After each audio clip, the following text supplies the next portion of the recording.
అండతో ఇవి రెచ్చిపోతున్నావు, బీఆర్ఎస్ దగ్గరే డబ్బులు తీసుకుంటున్నావు, బీఆర్ఎస్ మిమ్మల్ని నడిపిస్తుంది, వాళ్ళ కనుసన్నలోనే మీరు ఇలాంటి ఫేక్ ఉద్యమాలు చేస్తున్నారు. సిగ్గులేనోడా తెలుసుకో, ఫేక్ ఉద్యమాలు ఎందుకు కాదు, కాంగ్రెస్ వాళ్ళు కూడా అదే మాట్లాడారు.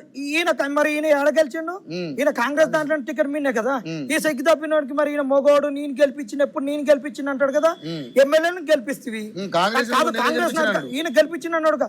119 మందికి పోటీ చేసినప్పుడు నువ్వు ఎంతమందిని గెలిపించిన 64 మందిని గెలిపించిన మొగోనివి అయినప్పుడు మరి నువ్వెందుకు గెలవలేకపోయావు?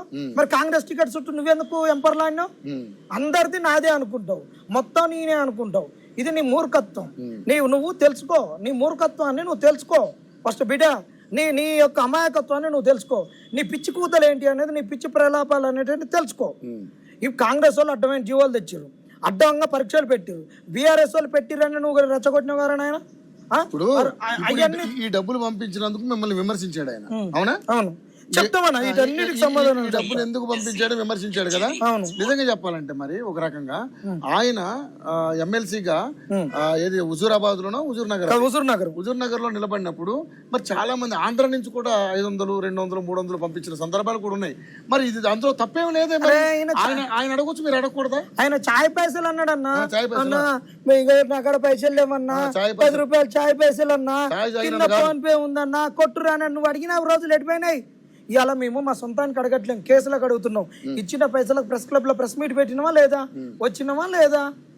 నువ్వు నిరుద్యోగులు 5 రూపాయల భోజనాలు, కేసీఆర్ కేటీఆర్ అని అందరిని తిట్టినావు కదా, కానీ మా బతుకులు మారినాయా?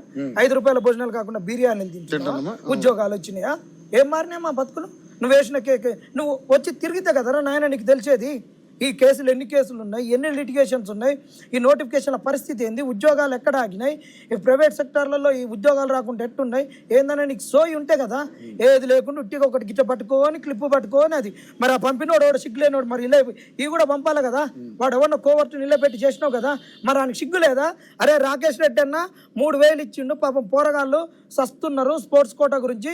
నువ్వు బీసీ ఉద్యమం ఎత్తుకున్నావు, మన SC ST బిడ్డలు ఉన్నారు, సిగ్గు తప్పినోడు మొత్తం నువ్వే మాట్లాడరు నాయనని వాడు ఎవడో నీకు పంపించి వాడు కొడుకు మాట్లాడాలి కదా.